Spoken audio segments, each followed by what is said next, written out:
नमस्कार, जय हिंद, वंदे मातरम दोस्तों। स्वागत है आप सभी का हमारे यूट्यूब चैनल स्टडी पॉइंटर्स में। तो आज हम आपके लिए लेकर आ चुके हैं एक important lecture seated offline exam के बारे में। अभी तक जो आपका एग्जाम था वो ऑनलाइन होने लगा था, लेकिन फिर से यहाँ पर एक बार सीटेड जो है ऑफलाइन होने वाला है। तो 20 अगस्त को आपका जो एग्जाम है वो होगा। तो यहाँ पर हम कुछ स्ट्रेटजी आपको बताने वाले हैं, पॉजिटिव और नेगेटिव वर्ड्स क्या होते हैं। अगर आपने ये वीडियो अच्छे से देख लिया तो आप ये मानकर चलिए कि 100% आप पेपर को पास करने वाले हैं और 90 प्लस, कम से कम हम आपको बता रहे हैं कि 90 प्लस आप स्कोर कर ले जाएंगे, ठीक है। और ज़्यादा से ज़्यादा आपने जितनी अच्छी से तैयारी की होगी वो आपको तो मार्क्स मिलने ही मिलने हैं, ठीक है। लेकिन यहाँ पर हम आपको ऐसे कीवर्ड बताने वाले हैं, अगर आपने इनको अच्छे से तैयार कर लिया तो आप 90 प्लस स्कोर कर ले जाएंगे, ठीक है। तो वीडियो को बहुत ही ध्यान से देखिएगा। चैनल से पहली बार जुड़े हैं तो चैनल को सब्सक्राइब कर लीजिएगा, बेल आइकॉन को प्रेस कर लीजिएगा, जिससे कि आने वाली वीडियो का नोटिफिकेशन आपको समय से मिल सके। तो चलिए शुरू करते हैं आज का इम्पोर्टेंट लेक्चर। तो सबसे पहले आपको हम थोड़ा बेसिक बता देते हैं। पेपर में जो आपके टोटल प्रश्न आएंगे, यानी कि जो कुल प्रश्न आएंगे, वो 150 प्रश्न आपके आने वाले हैं, ठीक है। ये बात सभी को क्लियर होगी। 150 क्वेश्चन आने वाले हैं।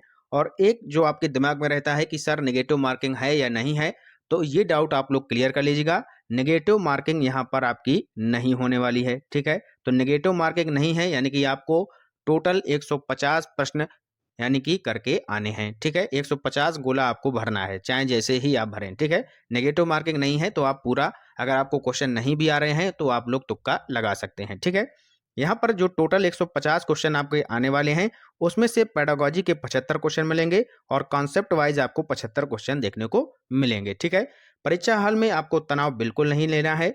जैसे आप नॉर्मल रहते हैं, आपने जो सॉल्व किए हैं, अपने जो प्रीवियस ईयर के पेपर हैं, उसी तरीके से परीक्षा हॉल में भी आपको बैठना है, तनावग्रस्त नहीं होना है, ठीक है। तो बिल्कुल ही नॉर्मल परीक्षा देनी है।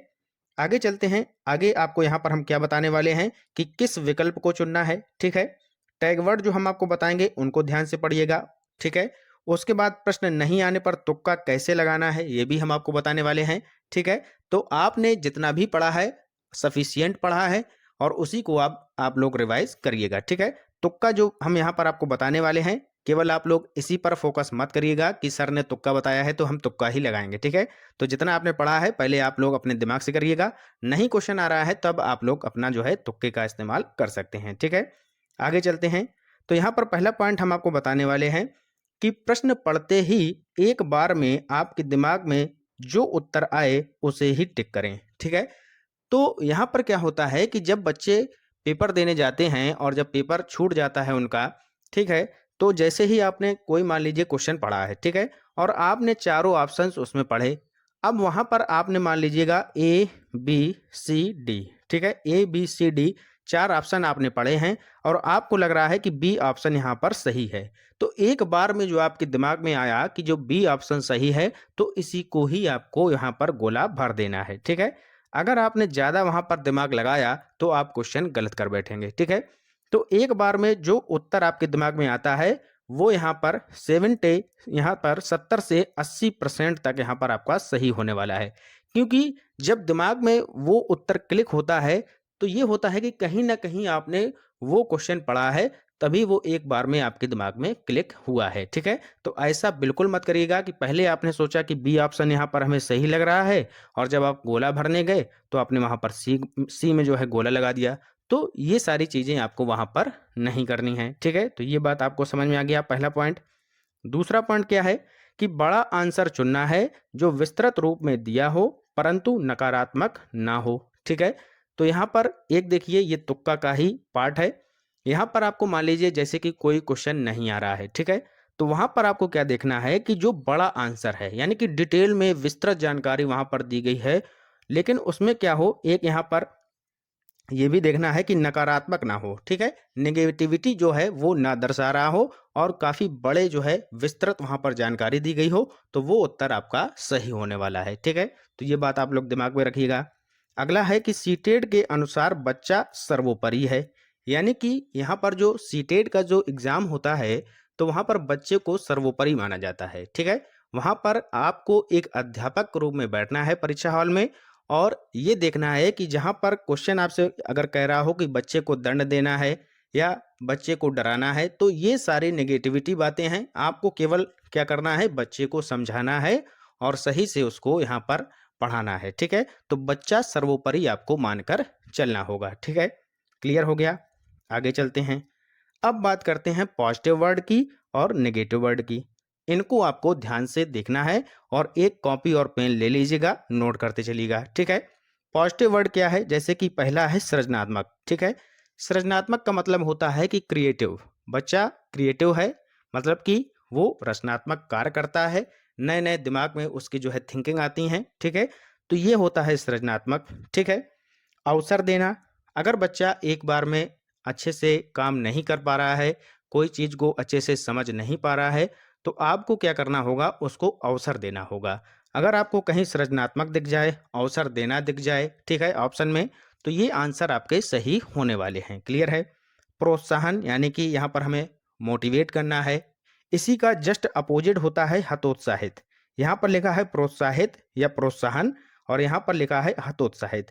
तो ये नेगेटिविटी को दर्शा रहा है। अगर कहीं पर आपको ऑप्शन में हतोत्साहित दिख जाए तो ये गलत हो जाएगा, ठीक है। आगे देखते हैं, तो मातृभाषा अगला है। मातृभाषा में यहाँ पर हमें जो है बच्चों को ज्ञान प्रोवाइड कराना है।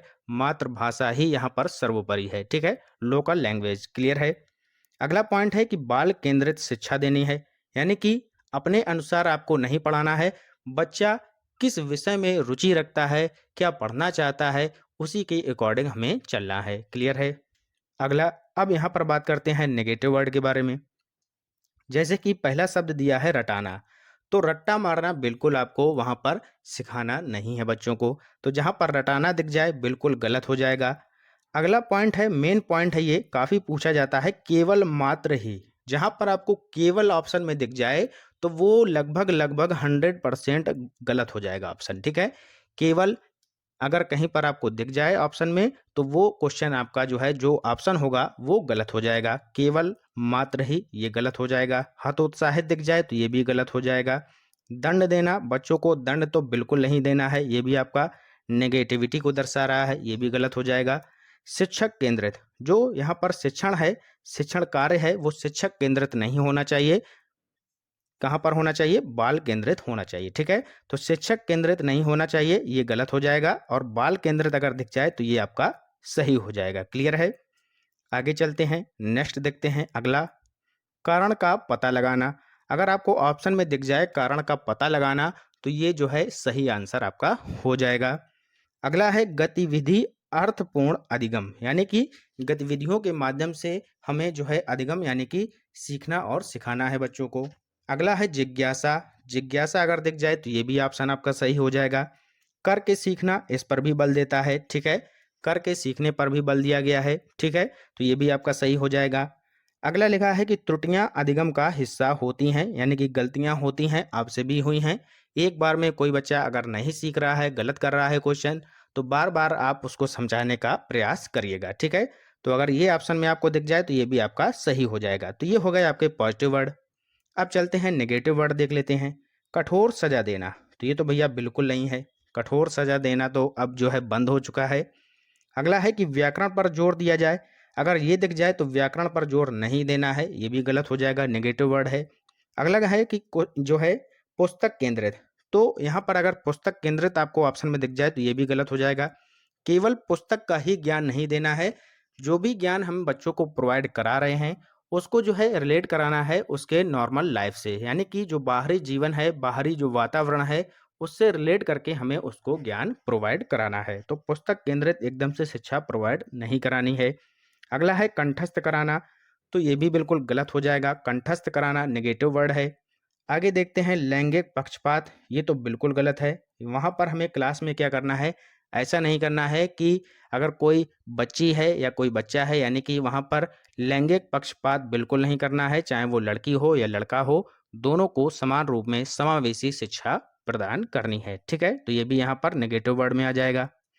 आगे देखते हैं, अगला पॉइंट दिया है दैनिक जीवन से जोड़ना। देखिए अभी हमने आपको बताया था कि दैनिक जीवन से जोड़ते हुए हमें जो है शिक्षा प्रोवाइड करानी है। समावेशी शिक्षा, समावेशी शिक्षा अगर आपको कहीं ऑप्शन में दिख जाए तो ये भी सही हो जाएगा। समावेशी शिक्षा का आपके जो है यहाँ पर चैप्टर भी दिया है, इसको आप लोग अच्छे से तैयार करके जाइएगा। समावेशी शिक्षा होता क्या है, जरा ये भी यहाँ पर जान लीजिएगा। जैसे कि मान लीजिए कि कोई एक कक्षा है, ठीक है?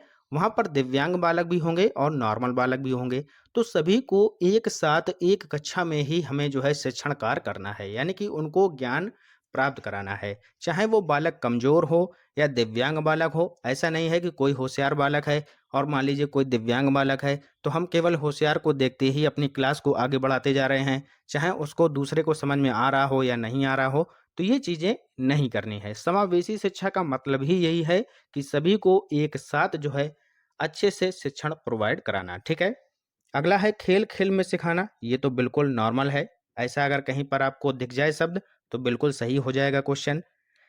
अगला है दृश्य श्रव्य सामग्री। दृश्य श्रव्य सामग्री का यहाँ पर प्रयोग करके हमें बच्चों को पढ़ाना है। विविध गतिविधियों के माध्यम से हमें बच्चों को पढ़ाना है, जैसे खेल-खेल में, ठीक है? तो इस तरीके से। अब यहाँ पर देख लेते हैं नेगेटिव वर्ड, तो व्याख्या। व्याख्या एकदम से नहीं करनी है, ठीक है? बच्चों को धीरे-धीरे हमें पढ़ाना है, शॉर्ट में पढ़ाना है, उतना ही पढ़ाइए जितना कि बच्चों को समझ में आ सके, ठीक है? ऐसा नहीं है कि कोई एक टॉपिक आपने पकड़ लिया, आप उसको व्याख्या करते चले जा रहे हैं, फिर बालक का जो उसमें रुझान है, जो उसकी रुचि है, वो धीरे-धीरे हटती जाती है, ठीक है? तो ये जो है नेगेटिविटी को दर्शाता है, ये गलत हो जाएगा। उच्च शिक्षा, ये भी गलत हो जाएगा। ग्रेडिंग अंकों के माध्यम से यहाँ पर ज्ञान प्रोवाइड नहीं कराना है, ठीक है? लैंगिक असमता, ये भी उसी का पार्ट है। लैंगिक जिस तरीके से यहाँ पर भेदभाव आपको नहीं करना है, ठीक है? आगे देखते हैं, बालक या बालिका को हमेशा सम्मान देना है, चाहे वो कुछ भी करें। तो यहाँ पर ये शब्द आपको याद रखना है दिमाग में कि बालक और बालिका चाहे वो कोई भी हो, उनको हमेशा हमें क्या करना है, उनको सम्मान देना है। जैसे कि मान लीजिए कि एक क्वेश्चन यहाँ पर हम आपको दे देते हैं कि सोनू क्लासरूम में शोर मचा रहा है, आप शिक्षक के नाते क्या करेंगे? मान लीजिए कि ऐसा क्वेश्चन आपसे पूछ लिया गया। अब ऑप्शन में दिया गया है कि उसको दंड देंगे, तो अभी हमने आपको बताया था दंड देना ये नेगेटिव वर्ड है, तो ये तो गलत हो जाएगा। अगला है उसको क्लासरूम से बाहर कर देंगे, तो ये भी गलत हो जाएगा। ऐसा नहीं है कि वो अगर शोर मचा रहा है तो उसको हमें क्लास से अलग नहीं करना है, ठीक है? उसके माता-पिता से शिकायत करेंगे, तो शिकायत भी नहीं करना है। शोर मचाने का कारण जानेंगे, हमने आपको बताया था कि कारण जानने की चेष्टा हमें करनी होगी, ठीक है? तो ऑप्शन नंबर डी इसका सही उत्तर हो जाएगा। समझ में आ गया? नेक्स्ट अब देखते हैं यहाँ पर छठवां पॉइंट, कठिन प्रश्न में कम समय देना है, ठीक है? जो आपका कठिन क्वेश्चन आपको जैसे कि मिल जाए आपको, ठीक है, परीक्षा में, तो वहाँ पर आपको समय कम देना है। कम क्यों देना है? क्योंकि अगर आप उसी कठिन क्वेश्चन के चक्कर में लगे रहेंगे तो आपके और भी क्वेश्चन जो होंगे वो आपके छूट जाएंगे, ठीक है? तो इसमें जो है आपको कम समय देना होगा, ठीक है? यहाँ पर क्या करना होगा कि जैसे हमने आपको बताया था कि जो विस्तृत यानी कि जो बड़ा आपका ऑप्शन दिया जाए और नेगेटिव ना हो, तो वहीं पर आप लोग टिक कर दीजिएगा और आगे बढ़ जाइएगा, ठीक है? इसके बाद अगला पॉइंट है कि आसान लग रहे प्रश्न को ध्यान से पढ़ें और उसके बाद उत्तर दें।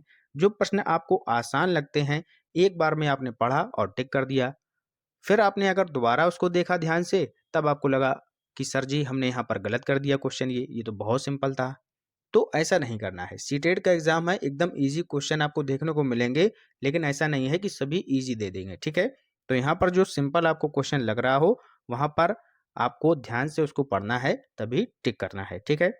ए बी दोनों सही हैं। अगर आपको ऐसा कोई ऑप्शन दिख जाए ए बी दोनों सही हैं, तो यहाँ पर इसके जो सही होने के चांसेस हो जाएंगे वो लगभग 60% से 70% तक यहाँ पर ये जो है ए बी दोनों सही हैं, ये आपका ऑप्शन सही हो जाएगा, ठीक है? तो आप यहाँ पर टिक कर सकते हैं इसको। अगर आपको कहीं दिख जाए ऑप्शन में उपरोक्त सभी अगर सही दिख जाए, तो इसके जो चांसेस हो जाएंगे वो 90% तक सही होने के चांसेस इसके हो जाते हैं, ठीक है? बस आपको क्या देखना है कि नेगेटिव वर्ड कोई ना दिया गया हो, ठीक है? ये आप लोग जरूर ध्यान रखिएगा, जो हम आपको आगे बता चुके हैं। आगे चलते हैं। सभी गद्य और जो पद आपको यहाँ पर दिए जाएंगे, तो उनको बहुत ही ध्यान से पढ़ना है। कैसे पढ़ना है? पहले प्रश्न पढ़ें, ठीक है? पहले आपको प्रश्न पढ़ना है और उसी के अकॉर्डिंग हमें जो गद्य दिया गया है उसको पढ़ना होगा। ऐसा नहीं है कि सबसे पहले आपने पूरा गद्य पढ़ लिया, वहाँ पर आप टाइम वेस्ट कर रहे हैं अपना। सबसे पहले उसके क्वेश्चन में जाइएगा। पहला क्वेश्चन आप लोग जैसे ही पढ़ेंगे, आप लोग फिर उसके बाद उसके ऑप्शन पढ़िएगा और जस्ट उसके बाद तब आप लोग गद्य को पढ़िएगा। शुरुआत में ही 2-3 लाइनों में उसका आंसर आपको मिल जाएगा, ठीक है? उसके बाद दूसरा क्वेश्चन पढ़िएगा, फिर उसका जो आंसर होगा वो चौथी 5वीं लाइन में आपको देखने को मिल जाएगा। तो इसी तरीके से क्रम वाइज आप लोग 4 से 5 जो क्वेश्चन आपके पूछे जाते हैं गद्य से, वहाँ पर आप लोग सही से आंसर कर पाएँगे, ठीक है? गद्य को पूरा एक बार में मत पढ़िएगा, आप लोग अपना टाइम वेस्ट करेंगे, ठीक है? तो ये बात आपको ध्यान रखनी होगी। आगे चलते हैं। उत्तर देने के साथ-साथ गोला भी भरते चलिएगा, ठीक है? ऐसा नहीं है कि कुछ बच्चे क्या करते हैं कि सबसे पहले अपने प्रश्न पत्र में जो है टिक कर लेंगे और जब समय बचेगा लास्ट में तब हम गोला भरेंगे। तो वहाँ पर आप गलती क्या करते हैं, जल्दबाजी में आप अगर मान लीजिए कि कोई 4 गोला आपके इस तरीके से दिए हैं, भरना आपको बी वाला ऑप्शन है, ठीक है? हमें भरना है बी वाला, तो जल्दबाजी में आप लोग वहाँ पर क्या करेंगे, फिर सी भर देंगे। फिर जब आप कॉपी आपकी मिलाई जाएगी, तो आपका आंसर गलत हो जाएगा, ठीक है? तो जैसे ही आप लोगों को यहाँ पर क्या करना है कि उत्तर आपने यहाँ पर ढूंढ लिया, ठीक है? उत्तर आपने ढूंढ लिया, उसके बाद सीधा आप लोग गोला भर दीजिएगा, ठीक है? आगे चलते हैं। गोला भरते समय प्रश्न संख्या और कौन सा विकल्प सही है, इसका आप लोगों को विशेष ध्यान देना होगा, ठीक है? तो आशा करते हैं कि आपको ये जो हमने जानकारी दी है अच्छी लगी होगी। तो वीडियो को आप लोग शेयर जरूर कर दीजिएगा, लाइक कर दीजिएगा। मिलते हैं नेक्स्ट वीडियो में और भी इम्पोर्टेंट जानकारी के साथ। तब तक के लिए पढ़ते रहिए और आगे बढ़ते रहिए। जय हिंद, जय भारत।